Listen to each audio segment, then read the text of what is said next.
curiosity, I think, is so important in life in general, like from A to Z. If you're curious about why this relationship isn't working, you'll seek answers, right? But if you're not curious and you just stay in that kind of, well, I don't know why it's not working, you'll never fix anything. So it's the same with making friends.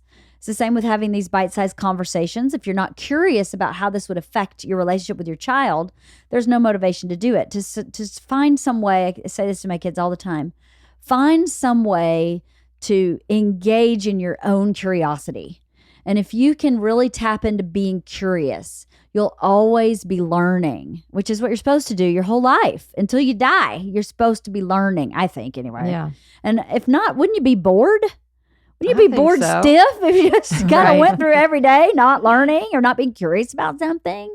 Yeah. Even if you go to a 9-to-5 job and you fish, and that's shouldn't you be curious at least about fishing? Have somewhere that you have some kind of curiosity in life. Curiosity is a good word, and I think it's a good word for self-awareness too. That's where I always think of it, is like when people get curious about their own, how their mind works, then they've got it.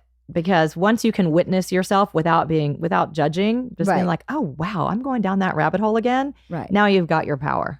That is absolutely, I agree with that 100%. And even with parenting, when you can be curious about your kid instead of judgy or I already know he's going to do that or whatever you do normally, to just be curious and to see how they'll react. Well, how will this shake down? Let me see how she processes that or how she decides to take action or not. I'm just curious to see what's next.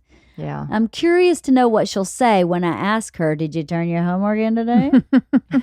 God, Leanne, you have such a great vocabulary for this too, because even what's next, like what comes up for me with that is the idea that it's just a long journey. There's not the end of this. It's not like, okay, I got to teach my kid to be this and then I'm done.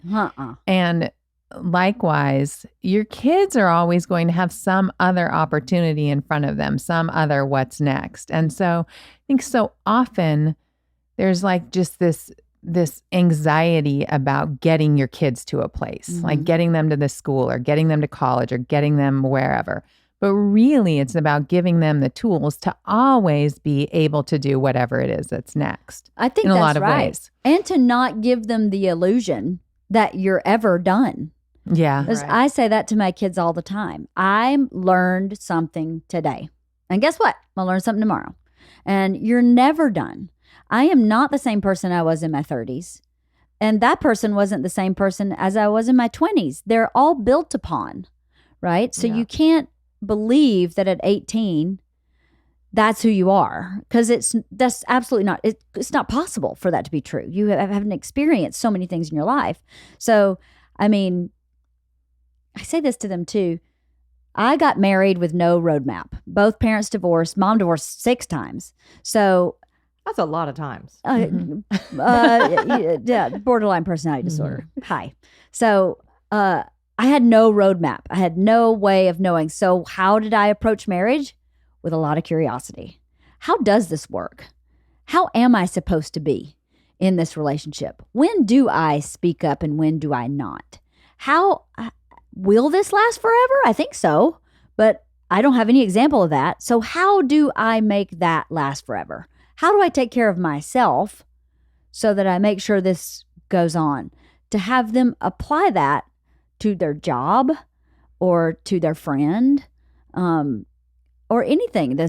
I may want to do softball today. Do I want to do it forever? Is this something, to be curious about it? Just to be curious.